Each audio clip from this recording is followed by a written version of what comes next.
Hello, hello, hello, and welcome to another fireside chat. Um, Hoping that your time up to this point has been really good. Whatever time of the day that you've taken out to listen to us today, I hope that either, your day is off to a good start, or if you're listening to us in the evening, that your day has been great. In this podcast, we will talk about Wikimedia and its projects, like Wikipedia and the organizational structure and the movement, and of course, movement strategy that runs through these projects. If you're just connecting to our podcast and perhaps you're unfamiliar with the complex history of the Wikimedia strategy and who the actors are, we have a primer episode, and you can check out the links for that primer episode on our, is that Acast? Yeah, podcast feed, yeah. Okay. So you can check out the links for that primer episode on our podcast. Right. I'm not alone. I'm Yop Ruangpa.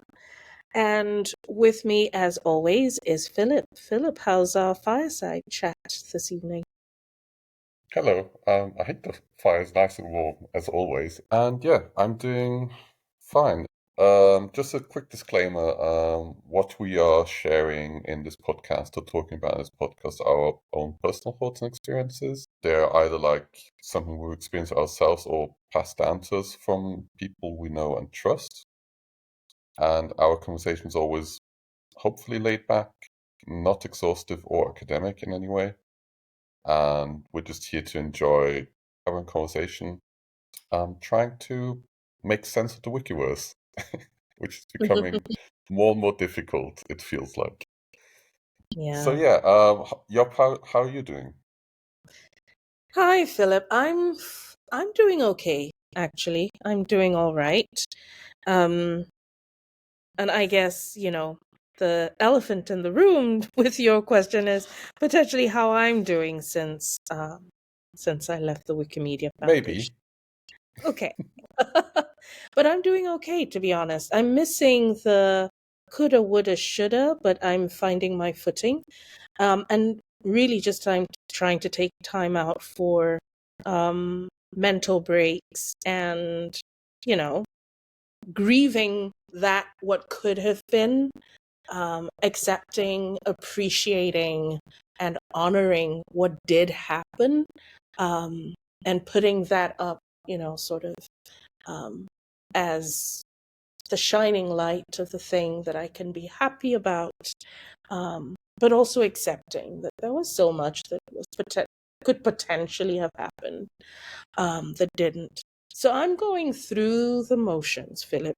Um, Maybe in our next episode, we can discuss some things a little more in detail, and I can be more objective and potentially less cryptic for the conversation.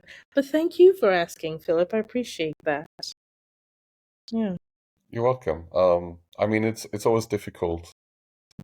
And as a volunteer, like working in international space for the last 10 years, I've seen many people come and go at the foundation and at affiliates, and it's always difficult in a way when you've like worked like with someone for quite a while and then they're suddenly gone. That's like always a bit difficult and difficult to adjust in a way, but it's just the nature of things and the nature of life in a way.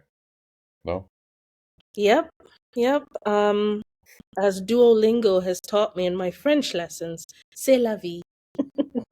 C'est la vie, indeed. Yeah. Okay. So before we get to the topic of the main topic of this podcast today, there's a correction section. So if you have any corrections about something we said in a previous episode, you can write to wikifireside@gmail.com and let us know that we either said something wrong or not enough detail as we should have, and we can then read your correction on the next podcast. So Yep. this is always open, and we are not infallible um, at all. And in fact, we welcome you to join us in the conversation if you think you would like to chime in and Yeah. make the corrections yourself. We're happy to have you. Yes. Right? Okay. So that being said, there has been this small thing over the last few months. So just to address maybe the not an elephant in the room, but like the question like why we didn't publish the first episode earlier. That had to do with like Yop's situation and like not being able to publish this while Yop was still employed by the foundation. And obviously, in the meantime, things have changed quite a lot in terms of like the movement charter, like what the final Mhm. version looks like, how Right. people and organizations are reacting to it. So today's episode will focus heavily on this. And if you're already tired of like listening to people talk about the movement charter, which is would be normal, to be honest, maybe you can skip this episode. But yeah, Yeah. otherwise, Well, you're welcome to join us in debating this. definitely. You are very welcome. Yeah. So this episode is about the latest version of the movement charter as at July 4, 2024. Just putting a time marker here because the future we know is very fluid. So you never Bold. know. That's a bold Right. statement to say that like this might not be the final version of the charter. I'm not saying that, Philip. I'm just saying you don't know.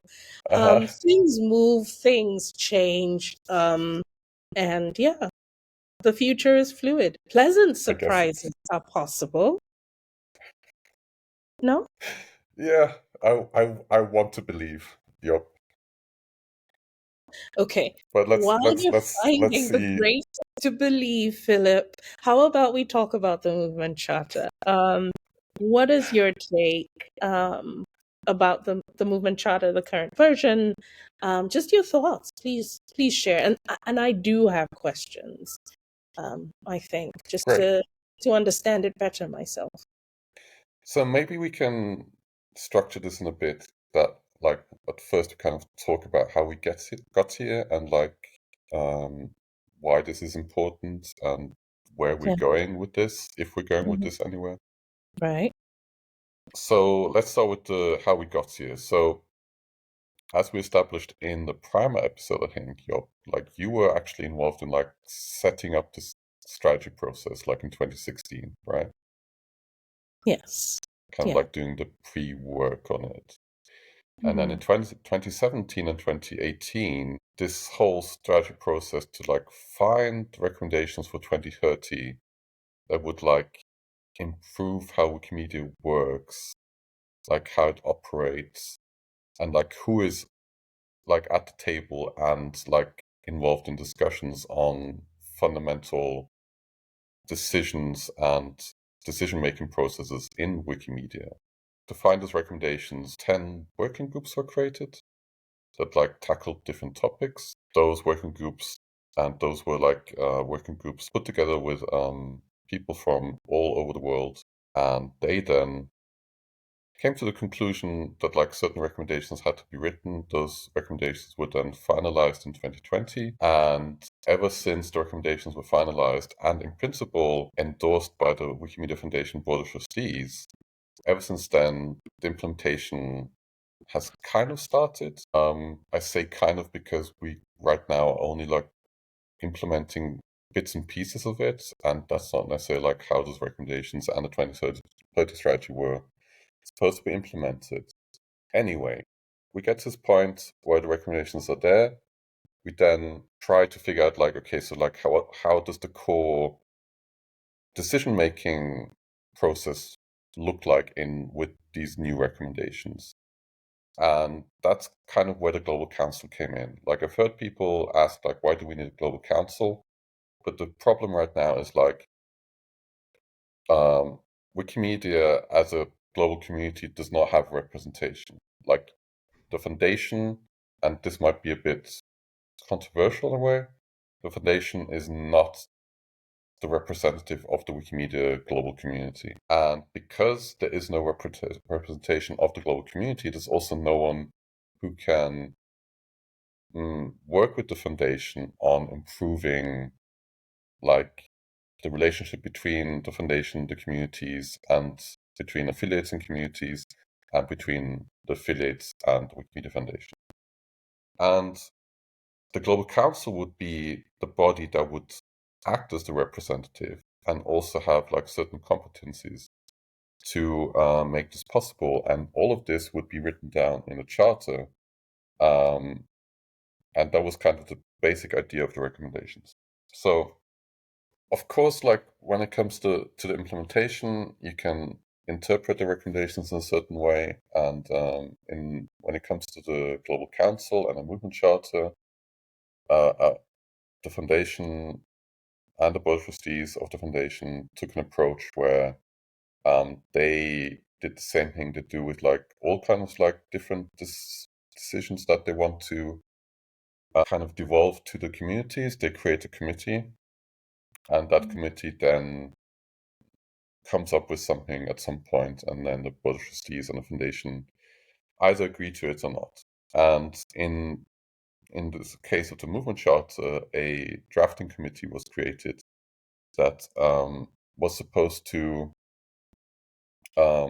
draft the movement charter and ideally do this in an iterative process. It took about 2 years to get to that iterative process. So right now, mentally, we are in 2023, and it took until this year to get to a draft of the charter that was complete, and that also had enough substance to it that people could say like, okay, I don't like this, or I do like this, or like, I like this, but something needs to change.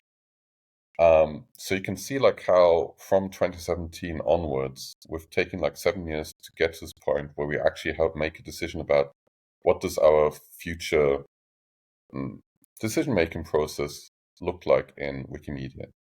And that's why this movement charter is very important because, and we'll get into it in detail, like it does open up opportunities and ways to do things differently than right now. And even the highest people at the foundation agree that like doing things right, like as we are or have been doing things for like the last 15 years, is not good enough, and something needs to change. This movement charter is the opportunity to change things. Obviously, not in a strategic document like the movement charter, not everything will be defined in detail, but I think there needs to be enough trust, like in the people involved in this process, to give this a go and see where this might end up, like in the next one year or 2 years. That's why this is important. And let's maybe get into the details as to what the movement charter actually contains. Right. That's thank you though, Philip, Or do you? for the refresher on the journey getting us here. Just all Yeah, the it's time difficult not. and the effort that has gone into this work. I think should be acknowledged in some way. It's difficult not to get angry while you like re-stepping everything you've been through in the last 7 years. But I'm trying to not get too involved in this anymore, Oh, because the end might be obvious by now. But we'll get to that later. well, we'll see about that. Yeah. I guess you're the more optimistic person in this room, and I'm the more pessimistic person. Like I'm optimistic about the charter, but pessimistic about everything else around the charter. Okay, so the movement charter is a document that is not too long, but kind of covers like the areas of like Wikimedia that have like different roles and responsibilities, and also like introduces like certain principles and values that should not really be up for debate if we've been working on the same projects for the last 20 years. Obviously, there are like maybe some details in those principles and values that not everyone agrees to, but that's still something that can be changed, like in the future. So the principal values kind of like detail like what Wikimedia and the Wikimedia movement is based on, and like what the fundamental principles are. And those, for example, are aspects like free and open licensing, as we all know, self-organization and collaboration in terms of the communities, like the online communities, uh, organizing and collaborating on their project without too much interference from the outside. Another principle is factual and verifiable information. So the one thing that, like, especially in the last 15 years has become more and more important as Wikipedia's role has grown in the world and like in stature. Another principle is autonomy, also in terms of like still relying on the donation model. So like not allowing like ads or some commercial interest to like be more important on Wikimedia projects than the other principles that we have.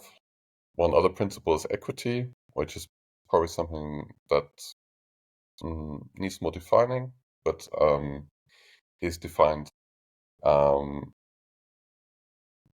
as especially like addressing challenges to knowledge equity, trying to give everyone the same access and the same opportunities, and taking active measures to like close this gap.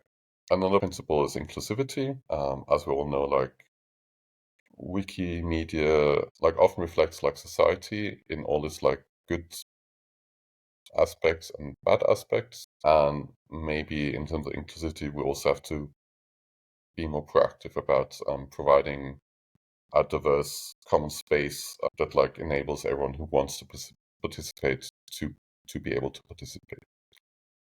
Safety is another principle that we can, I think, all agree on in terms of privacy, the security, and the well-being of community members and staff and everyone else who's involved. Accountability is also quite a big point, and I think this is probably one of the principles that would become more important with the movement charter because we'd actually have a proper accountability framework that we currently do not have. This accountability principle also includes a care responsibility, which is a new concept in a way. That means that like organizations that benefit from online communities work, affiliates, for example, have a responsibility to care for that community in the way that that community wants to be cared for.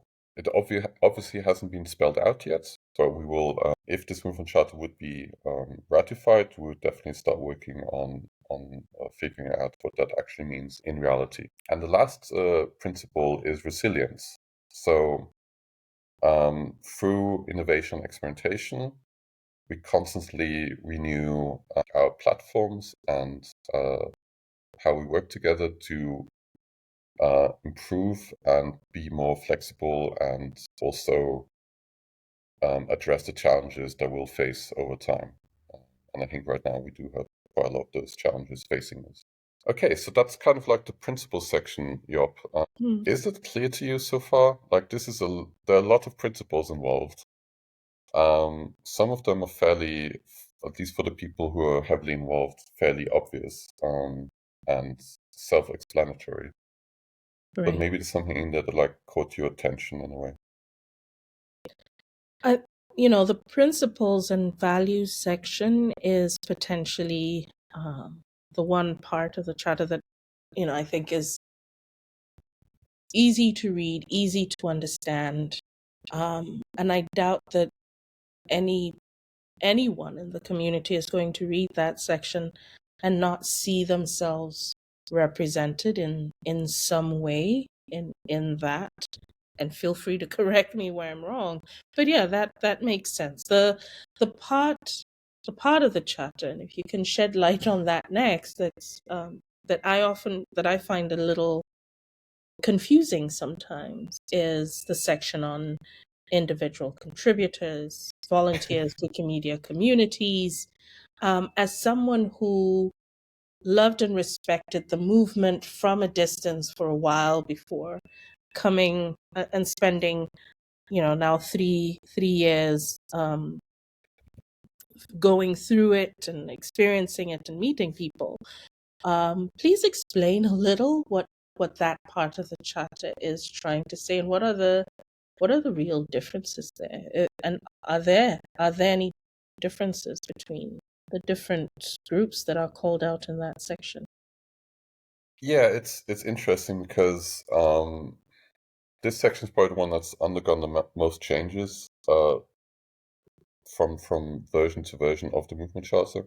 I think you can summarize it as addressing the rights of the online communities, and just maybe distinguishing a bit between like collective responsibility and individual responsibility, or like individual rights and collective rights. So like, when does it affect like you as an individual person, and when does it affect you as a like part of a online community? Does that make sense? Yes, absolutely. That it puts things in better perspective. Maybe to summarize this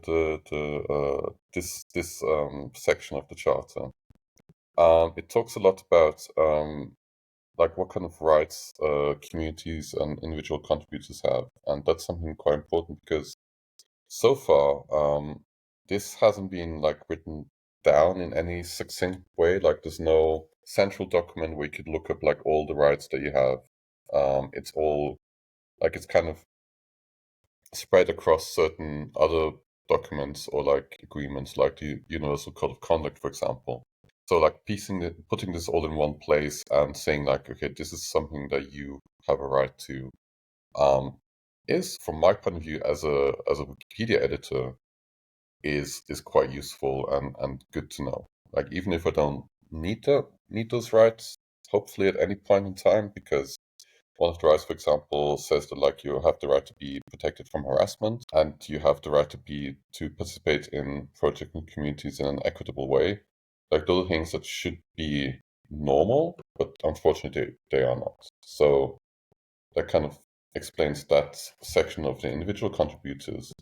Where it becomes more interesting is the communities as a whole, and like how they are expected to behave in a certain way, and like also what the rights are. So Wikimedia communities as a whole have editorial control over the content. This is something that like has been the case forever, and will hopefully stay that way as well. It's just nice that like this has been written down a certain way. And another right of Wiki communities is to be responsible for their own disputes resolution and moderation processes. It's also kind of a responsibility because obviously communities are expected to like set up these processes to like manage conflicts. There's also, and that kind of like leads to the main aim of the charter in a way when it comes to online communities, is that there's more focus on equal access and openness, which, depending on like how the Global Council would then define like the compliance rules for that, could be fairly easy to like comply with, or could be quite a lot of work to comply with. So again, the charter is not an operational manual. I think that's important to be aware of. So you kind of have to trust the people that then get elected to the Global Council, that they have the necessary expertise and listening ability to implement the right solutions for these rights and responsibilities. Some of the responsibilities listed for the communities are written as should, which is a bit of an issue, because if a community should be doing something, it doesn't mean it necessarily has to do something. I guess it's also something that will be then implemented, hopefully, in a way that like it's expected of communities, but is not necessary if there are good reasons to not follow it. It's kind of similar to like Wikipedia ignore all rules or guidelines, in terms of if you have good reason to like not adhere to a guideline, then you don't have to. The communities also have like the right that I mentioned earlier, like the care of responsibility from an organized part of the community. So, for example, if there is a Bulgarian affiliate called Wikimedia Bulgaria, then they have care responsibility for all Wikimedia projects in Bulgarian. So, for example, Wikipedia, Wikidata, Wikisource, and other projects in the Bulgarian language. The Bulgarian affiliate can't just pretend like they don't really interact with the Bulgarian community, which unfortunately has happened in the past with certain affiliates. I don't think it's happening right now, but it's just a good thing to write down. That's kind of all for communities. I mean, you can read up more like on the C-Hub analysis. We'll put a link in the show notes for that. But obviously, a movement charter is also very focused on how power and decision-making should be distributed across the Wikimedia movement. And that's why a big part of the movement charter also talks about Wikimedia movement bodies and the Wikimedia Foundation and the Global Council. So, Yop, should we go into that part? Yeah, that sounds like a good idea. Let's dive deeper into that.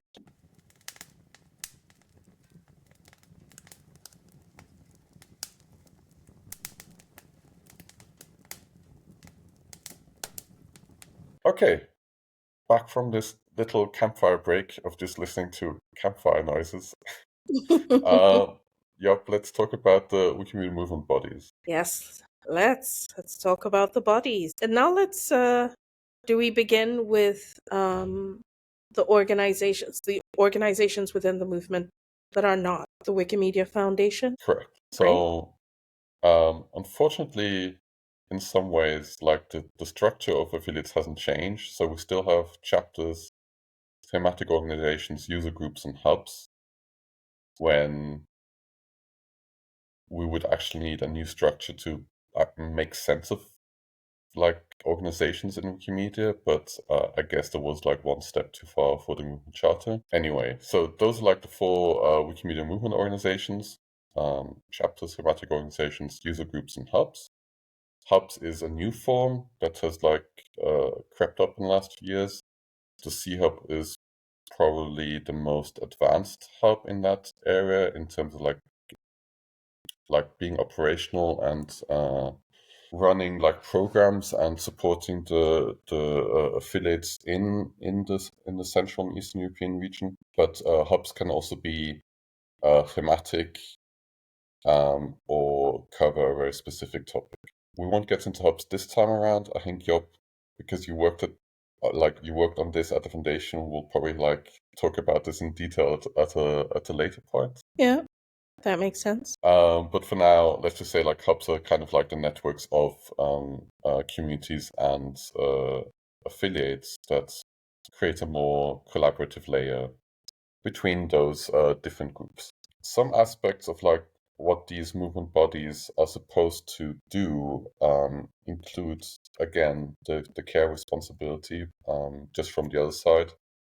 So like they have the responsibility compared to the communities having the right to being cared for. Something else that's interesting is that there will be an independent dispute resolution mechanism if this movement charter gets ratified, which would be introduced to resolve conflicts between different parties in Wikimedia. So potentially also you could resolve a conflict with the Wikimedia Foundation at this independent dispute resolution body. Unfortunately, until this function has been implemented, the foundation is still responsible for resolving conflict. So, as being a party itself in the Wikiverse, this kind of doesn't really work.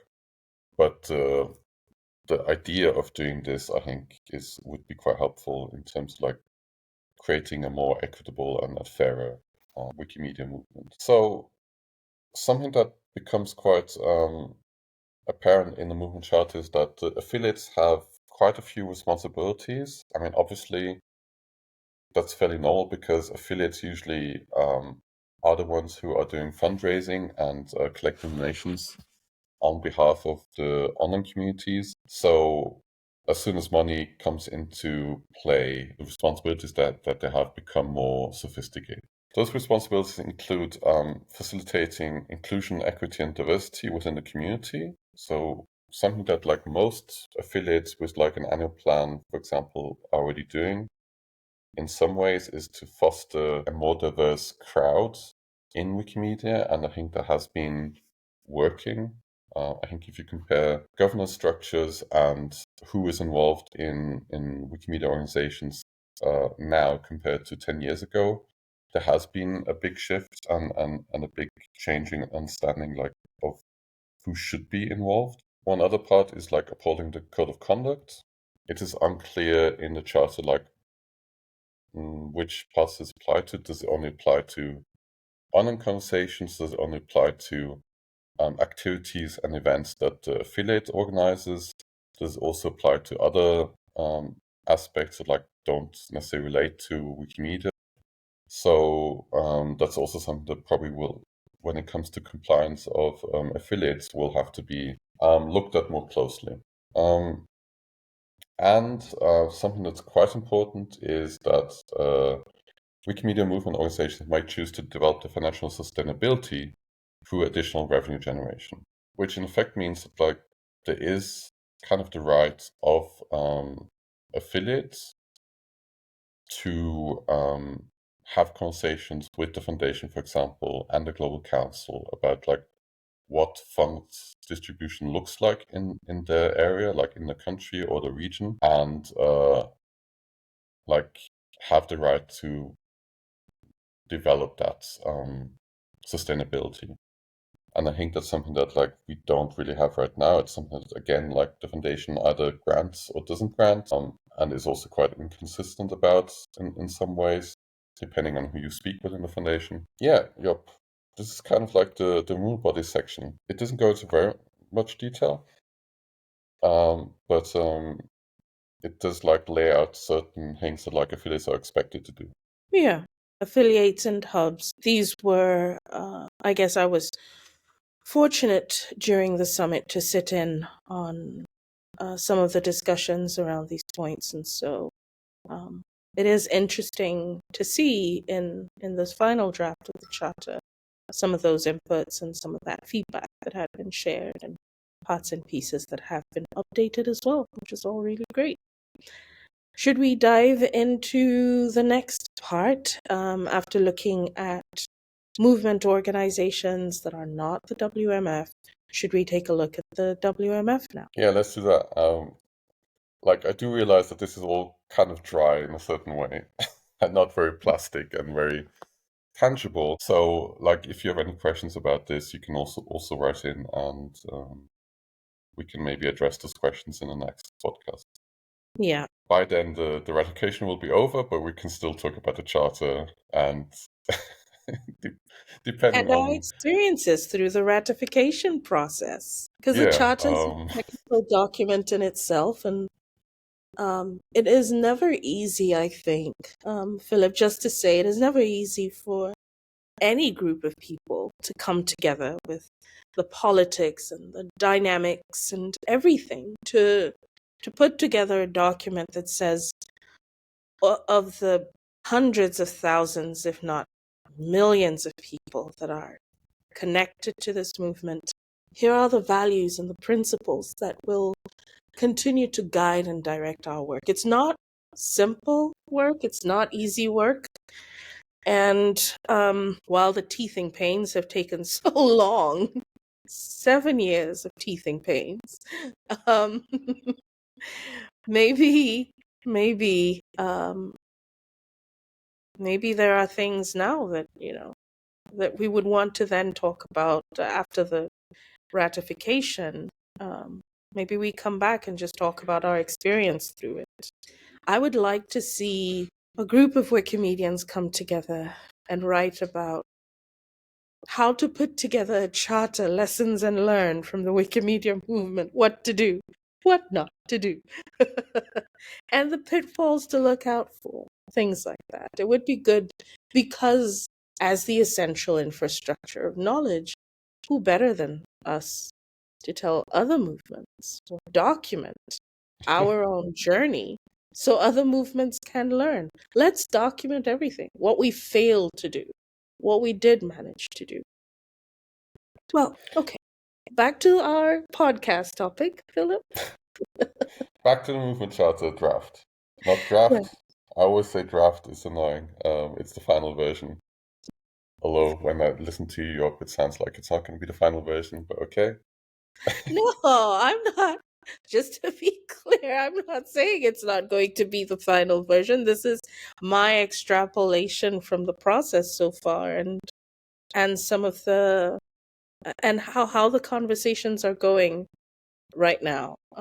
What we seem to be digging heels into on some parts, that then points to a shift that needs to happen before we do have a fully ratified charter.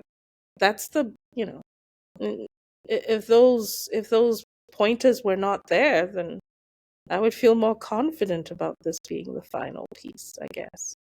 So talking about the Wikimedia Foundation, the function or like the role that Wikimedia Foundation has uh, in Wikimedia is kind of stripped back a bit. The Wikimedia Foundation is still mentioned as distributing resources, but in a more collaborative way than they're doing it right now, because the Global Council, which we'll introduce in a second, has a role in outlining like the strategies for fund distribution. The foundation has a supportive role in many ways. It provides the backbone of like the operational side of the Wikimedia projects. It supports the programmatic activities of the Wikimedia movement, and it covers the legal obligations that the Wikimedia projects have and create, including addressing legal threats, for example, and providing not legal assistance to volunteers, but at least like helping them like not stray into dangerous like legal territory. The foundation is also supposed to align its strategic direction with the Global Council, but it's not a must. It says it should align its work. So in theory, like we could go in completely wildly different directions with the Global Council and the Foundation, and at some point we won't talk to each other anymore. So that's probably also one of the reasons why the Wikimedia Foundation is not very happy with the final version of the movement charter. Okay, so that is the Wikimedia Foundation. I guess we'll talk about the Wikimedia Foundation in more detail at a later point. Right. Let's dive into the Global Council. What does the final movement charter say about the Global Council? Digging into your optimism for this here, Philip. Well, we have to dig deep for that, I think. So the Global Council is like it's not supposed to be understood as a parallel framework to the Wikimedia Foundation. So the Board of Trustees and the Global Council shouldn't work in parallel on things. The final version of the Movement Charter makes it quite clear that the Wikimedia Foundation does not have like a special position necessarily within the Wikimedia movement. And that like the Wikimedia Foundation is also accountable towards the Global Council. So the Global Council is in essence supposed to be like the new top tier decision making body. Obviously, compared to nowadays, it should not like deal with like minute decisions or even like topics that like can be solved on a regional level, for example, but should only really work on things that like affect the global Wikimedia community. The movement charter defines the purpose of the Global Council as playing like a pivotal role in shaping the future, which means like it has certain functions and responsibilities that like enable it to do so. some of the functions that they're supposed to have is like strategic planning. So, for example, something like the 2030 strategy process would in the future be started and like managed by the Global Council. It also like kind of lays out the direction that we are supposed to go in. Obviously, doing that by consulting all the stakeholders that we do have. It's like all the communities, all the affiliates, all the hubs, and the Wikimedia Foundation, and then like aggregating all of that, all of those opinions and arguments into a strategic direction, which then everyone is supposed to expected to follow. But that's also something that in reality will probably be more difficult than not. The Global Council is also supposed to support Wikimedia movement organizations. So similar to how hubs work on a regional level in terms of supporting communities and affiliates in the region, like with programmatic work, with communication, like informing them about things that are happening, enabling them to do more than they could do like alone. The Global Council is supposed to do this on a global level. Ideally, in the ideal scenario, like structure, they would like be the coordinating body for all the regional hubs, and the regional hubs would be the coordinating body for their local affiliates and communities.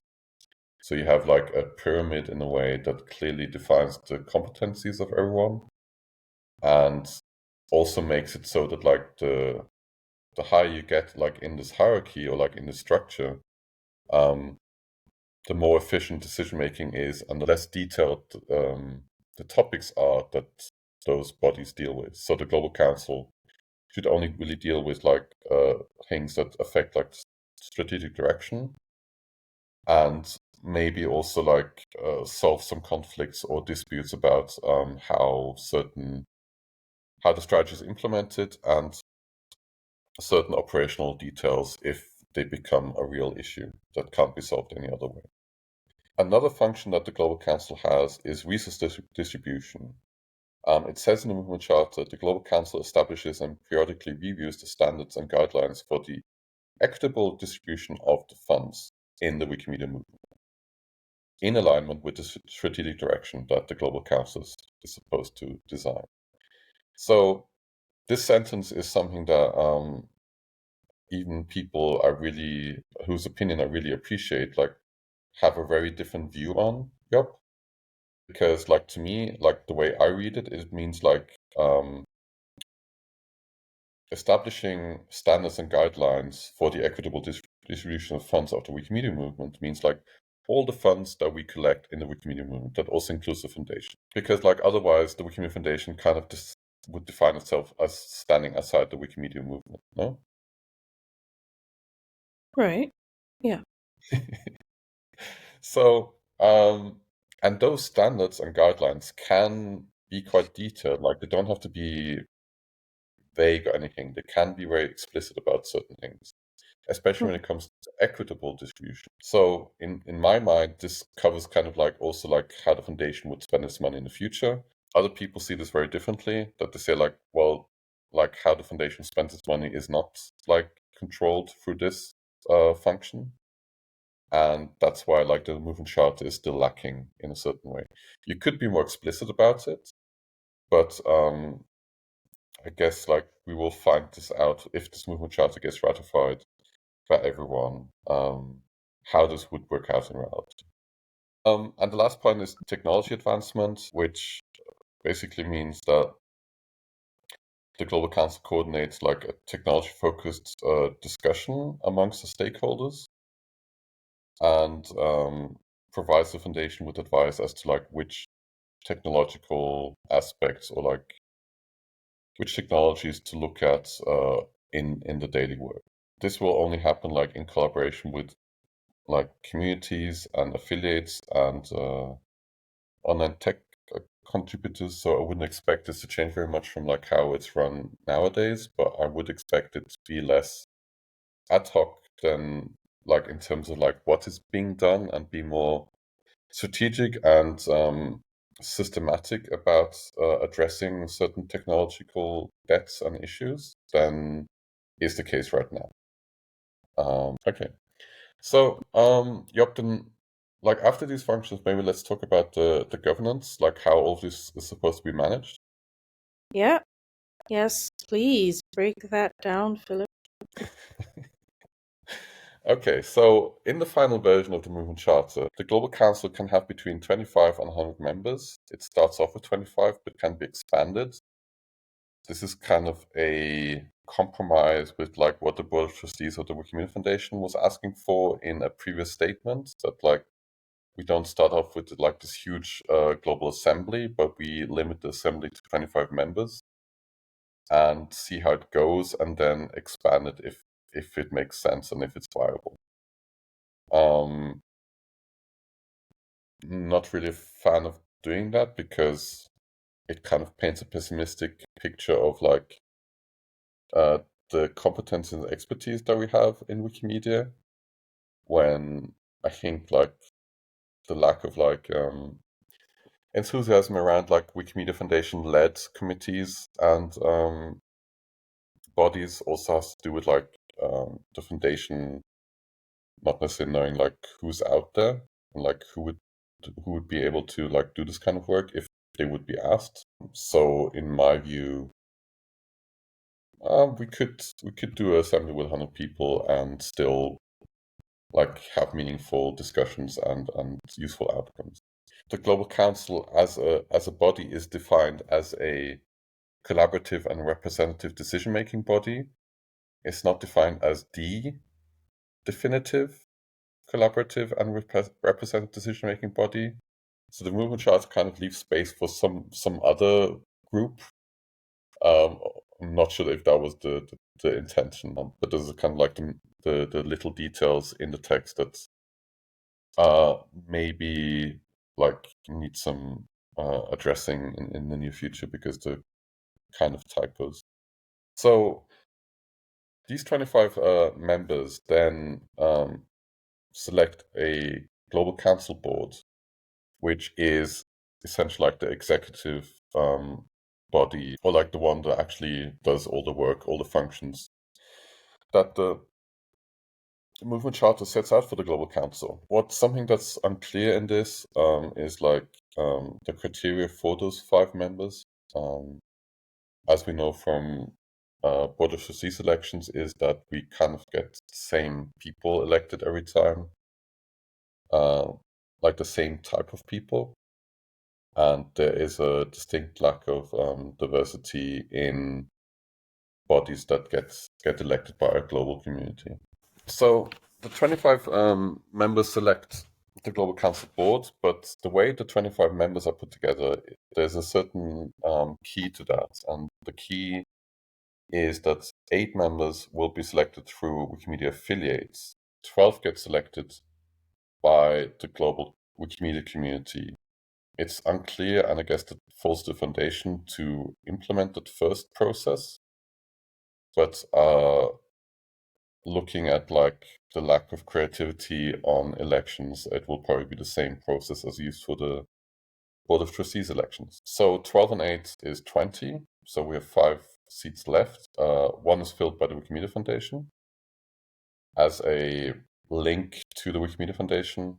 In a way, it doesn't state if this should be a Board of Trustees member or if it should be a staff member of the Wikimedia Foundation. And the remaining 4 members are directly appointed by the Global Council to fill certain gaps in expertise, knowledge, or diversity that the Global Council needs to operate or requires to be able to be operative.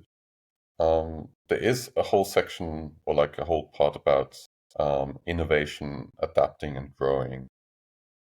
But that's so far down the line that I don't really feel it's very relevant right now.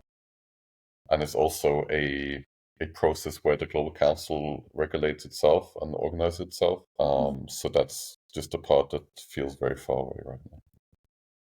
So Job, is there anything about the governance structure that you would like to highlight or ask about? It's just that continuous question about that comes to mind about how this might work in practice, I guess, that keeps playing for me in my mind. Mm. But considering that you've been part of the process from the get, and now seeing this version, because there was the previous version of the charter where the governance was supposed to be made up of about 100 people spread across the movement. But for you, I guess, what are your reservations at this final charter? Yeah, I think there's a lack of accountability in there. Like the Global Council there aren't very a lot of checks and balances for the Global Council. I guess like the independent disputes function would like solve that in a way, but ideally the Global Council would be more accountable. Obviously, people will say that elections will keep them accountable, but we all know how the Board of Trustees elections go, and considering like what the current people who are expected or like who are hoping to get reelected in August are like considering what they are doing, and how likely it is that they will get reelected, I have not a lot of faith in those global elections actually bringing the change or accountability necessary to like make this work in a meaningful Okay. way. Okay. That's a very very quiet okay. It, it's a loaded one. There are so many I thoughts, I mean, guess, coming to mind. to be honest, like the way of making sure that like they are accountable is actually um making sure that like there are people on the global council and on the global council board who know of the responsibility and are dedicated to like keeping this an open and collaborative process, and putting like the guidelines and processes in place that like then ensure that like this like the global councils hold accountable and held responsible for the things that they do. And Mhm. you probably also have like the regional hubs that like will be quite vocal in uh, what the global council does and what it doesn't do.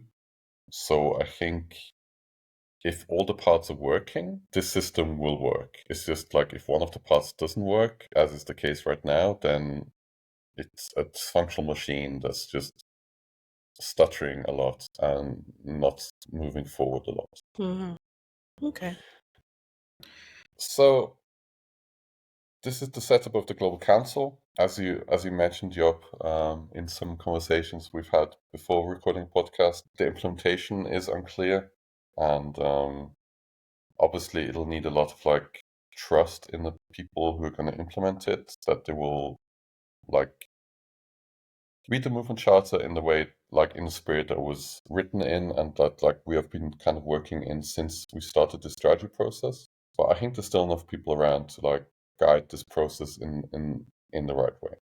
And that's kind of like where my optimism for the movement charter comes from, is that like I know that certain people would be quite interested in being on the global council and working on implementing this, and I trust those people to like um, have the experience and expertise to actually follow through like what the spirit of the movement charter says.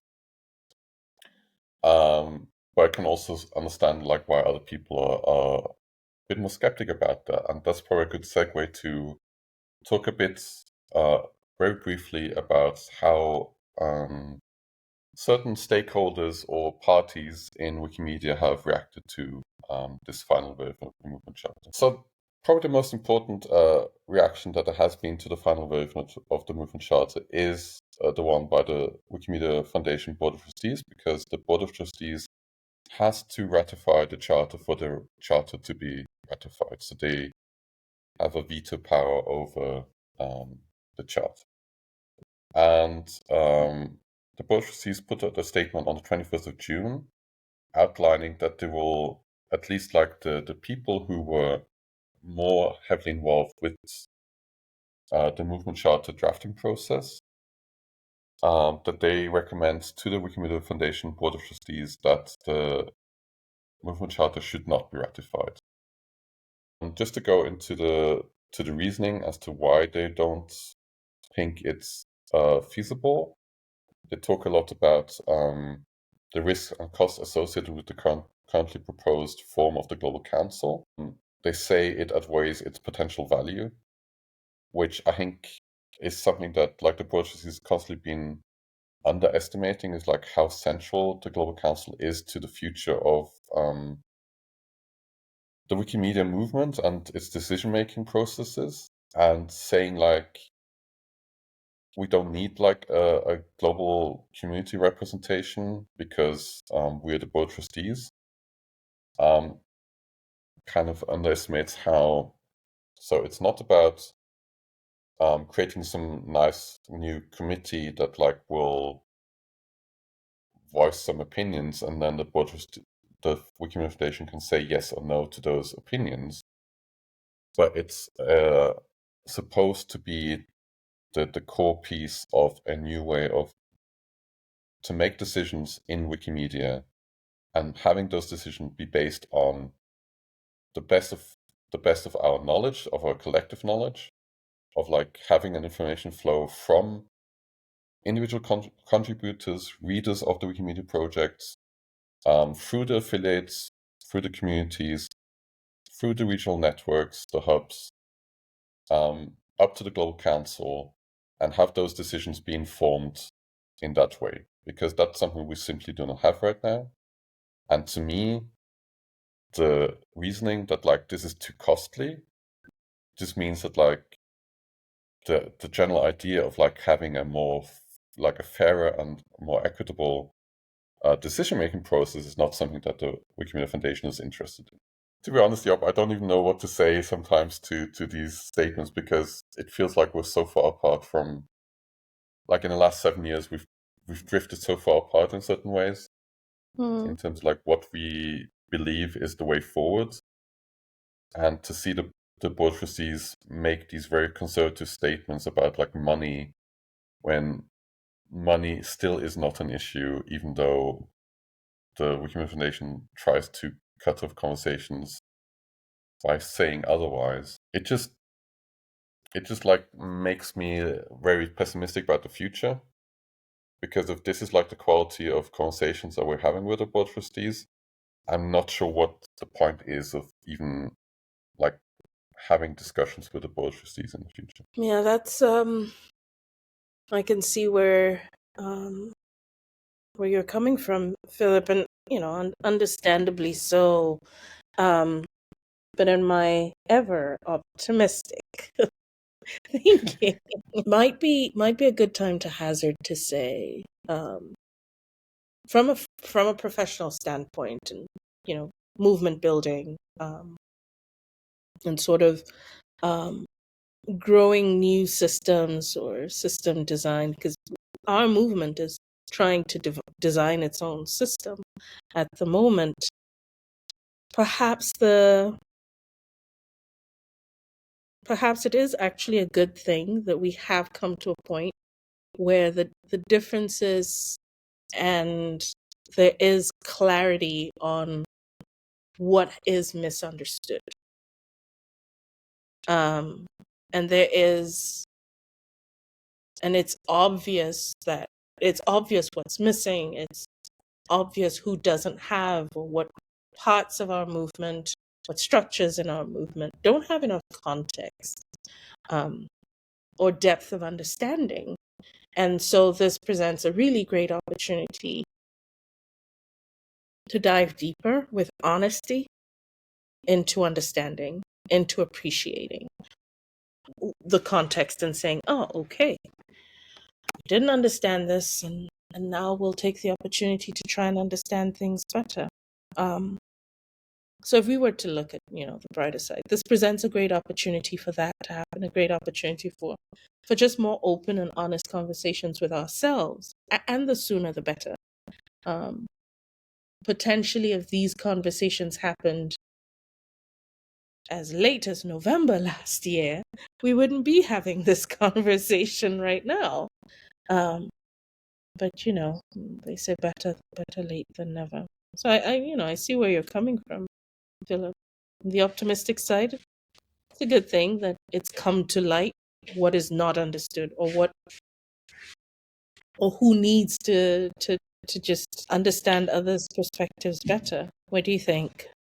Um, that is true. Maybe it's But just lost belief in everyone who's involved, like actually having the will to listen and to mm, like maybe get out of their comfort zone in terms of like what they want to talk about. right, And but that's where honesty comes in. No, yeah, yes, and I think I think Job, we both like have had our experiences with that. It's just there's just like so many diverging interests at play, and right now we have a situation where there will be no affiliate gathering in the future, so there will be no next Wikimedia Summit. There's no Movement Charter Drafting Committee, so there's no like independent group of people who can deliberate and talk about this with the support of the Wikimedia Foundation. Something we didn't talk about with the Global Council is like how they're going to do all of this was like just being volunteers, and that's kind of like also where you, especially in the beginning, would need the support of the Wikimedia Foundation to do all of this. And if the Wikimedia Foundation Board of Trustees stance is that like this is too expensive, then you can see where this is going. Like even if we would create this, we could not rely on the Wikimedia Foundation to like support this in a meaningful way. Similar to like how they currently run like the affiliation committee, where they pile on more and more work for the affiliation committee, but there's not more resources available to them to actually do that kind of work. mhm. And honesty is a is a good word in this process. I just don't get the feeling that like, so I think this goes back to like how first the Board of Trustees like wrote the statement back in April about like the movement charter draft back then. Mhm. And to me, it feels like we're playing an unequal game here, where some like mostly everyone is playing with open cards, but certain players like the Board of Trustees is not playing with open cards, and they only came out with like their opinion on like what deal breakers are very late in this whole process, when establishing those deal breakers and negotiating them way in advance would have helped like set a more realistic framework for the movement charter to work in. And because this didn't happen, we're now at a point where the Board of Trustees has to say no to this and is instead offering other things that they're doing, which don't necessarily even relate to like the movement charter or the strategy, but are just like short-term solutions for long-term problems that we've been having for at least 10 to 15 years now. And I just don't like, sure, honesty is fine, but it needs a certain commitment to being honest that I just don't see right now. And it's just very difficult to work in this environment and actually spend time with it, especially as a volunteer.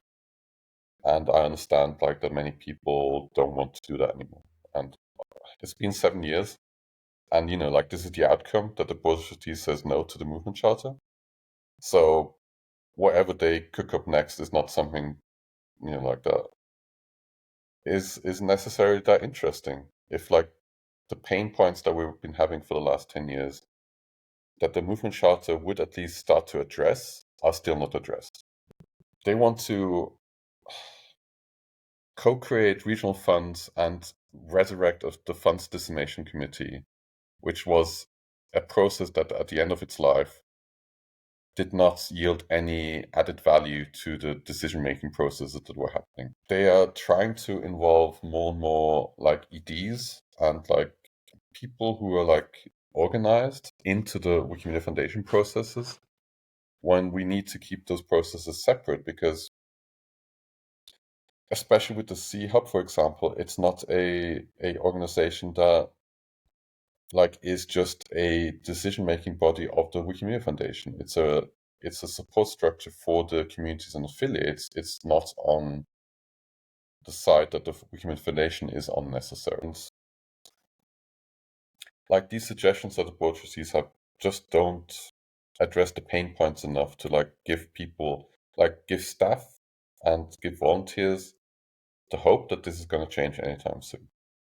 And I'm sorry I'm this pessimistic about this, but it's just, I think it's like a lot of the anger and frustration that happened after the Board of Trustees put out the statement about not ratifying the movement charter, that like the hope that we had starting this process has now completely evaporated, and it'll take some time to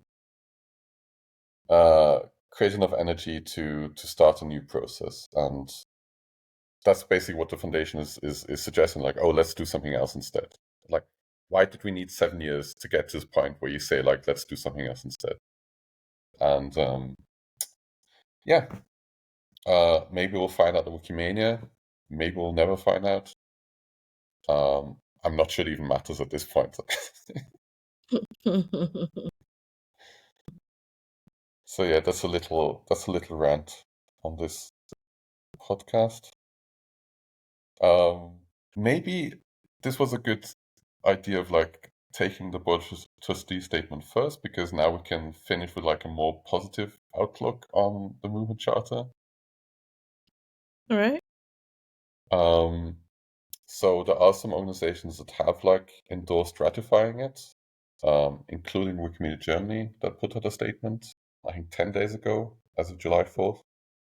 The C Hub has put out a voting recommendation that mentions like the aspects that we talked about in this podcast, and the main point being that like the direction of the charter provides opportunities and possibilities, which we don't have right now, and it would help us get towards a more equitable and fair community. So those are more positive outlooks on the charter, Yop. Which is good. Ignoring the elephant in the room for a while. Yeah. So sometimes it is healthy to ignore that elephant for a bit. But I think, like, like even if we don't have a mood charter, there is still hope in terms of like certain parts of the strategy are being implemented. We have regional hubs that are forming and that are being worked on, and that offer like a different vision of like how Wikimedia can work when you want it to work that way. And maybe the long-term view is to just work on those structures, and then maybe the global structure will just like kind of rise out of the ashes of the movement charter discussion and Form present itself. Form organically. Yes, exactly. Form organically. Yeah. I don't know, Philip. Wait. So some things we do need to be intentional about. No, we yes. have a. I mean, I could be wrong, but what I understood from being part of that initial legwork on the movement strategy was that there were some things that I walked away with that were major takeaways for me. And this is after reviewing, interview, key informant interview questions and notes from Wikimedians in Brazil, Indonesia, Nigeria, or maybe 6 countries at the time. A few things stood out to me.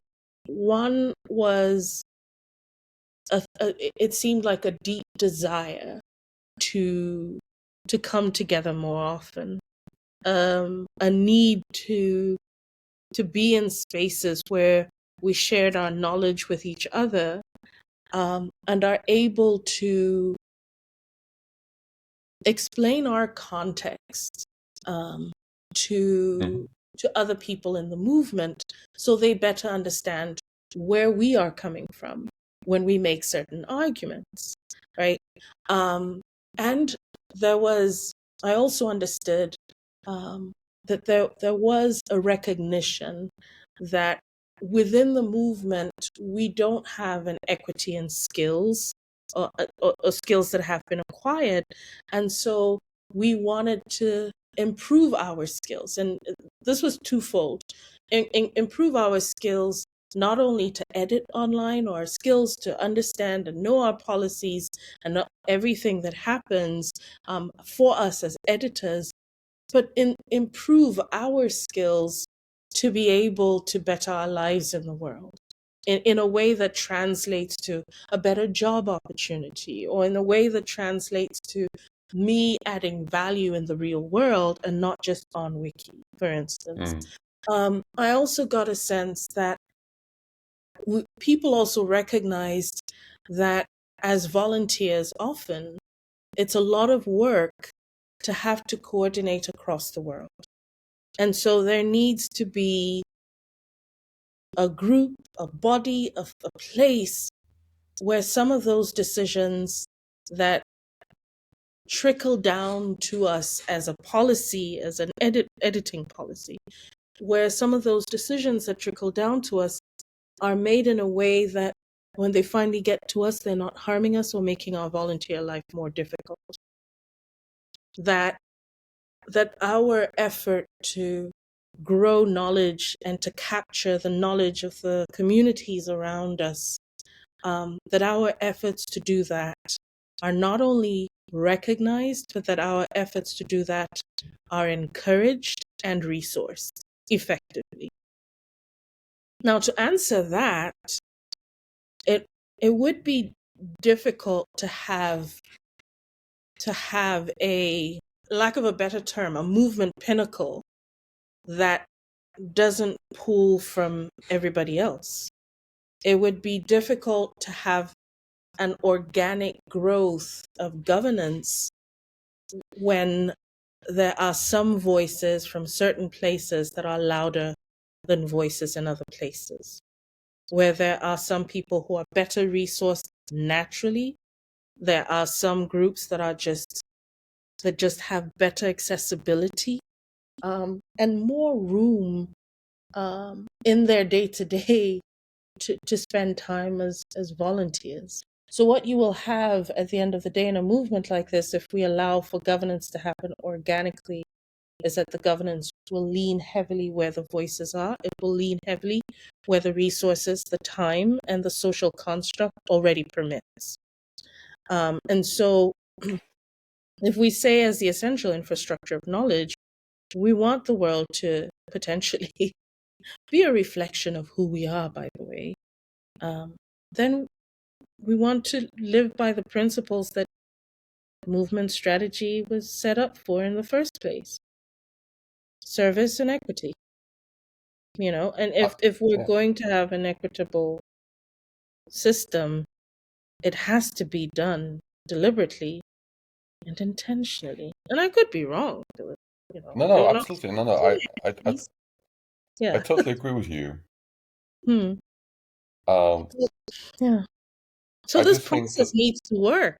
That's what I'm saying. This charter has to be able to work, but don't you think, like, if we had like regional networks that would like kind of like implement everything that you said, like they would have the know-how and the knowledge to like then like come to agreement amongst each other, like what the global structure would look like. So building it more like bottom up instead of like having a top down process where the movement chart is put on everyone and then they have to adapt to it, but like having more like a regional build up and then derive like the global structure from that, like from the different regional setups. But in our movement construct, and if I understand movement chart and that recommendation 4, my favorite, if I understand it clearly, the answer to that point you just made, Philip, was hubs Exactly. that are part of the system, but are not a structure in themselves. In the way that hubs are designed to be set up, they're meant to enable, they would naturally and organically surface those representatives, no? Who better to represent you than the people who work with you across a region, to meet your needs, meet your, service, deliver services to you in a way that is very contextualized. Who would know better what your pain points are than that group of people? So that the Yeah, answer is there inherently. The question, I guess, at this point is, did we lose track? You know? I think it just like it's sometimes it's moving so slowly that you lose track of it. Like Mm, it just fades into the background. There will be a session with Wikimedia to address this actually, to okay. like build up some kind of like cross-regional collaboration and maybe define like how this should work in the future. So it'll just like the problem is like the movement charter would be like the shortcut to getting there, and without the movement charter, it'll just take way longer to do so, and the outcome isn't guaranteed because like through all those years where you have to do all this build up, you will be reliant on certain funding that only a certain organization can provide, and we are still dependent on their goodwill and interest in doing this to be able to continue this work. So Right. that's kind of the tricky That leaves a situation lot. we're in. Yeah, that leaves then a lot of frustrations. And I was watching a movie. This comes to mind, and we can edit this out. But I was watching a Or movie, and not. something that was said really struck me. That when a person, uh, I should tell you what, it's a TV series. I should tell you so that you can decide whether it's one to quote or not. But my daughter watches Supergirl, but it wasn't Supergirl, and um, Uh-huh. someone had turned the villain, and in making a case for this little girl, she said, "Look, she has been trampled on, bullied her entire life. She's the small person. And when you're the small person constantly being pushed down by someone with power, you get frustrated, you get angry, and you lash out." And so she was saying this to the person who does wield a lot, who does have a lot of power, in this case, superpowers. But she was saying this to the person with power, that you have to recognize that you have that power, and the way that you wield it can determine the kind of responses that you get from people. So when people act out, or when it looks like a person's acting out, sometimes it's just because they feel so small. And the only way they know to express themselves is to fight.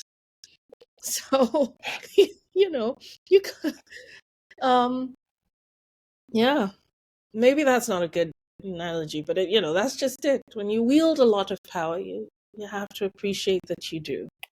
Maybe that's the conclusion of this episode, Yop. Yay! Okay. Be aware of the power you wield and how it affects other people. Yes.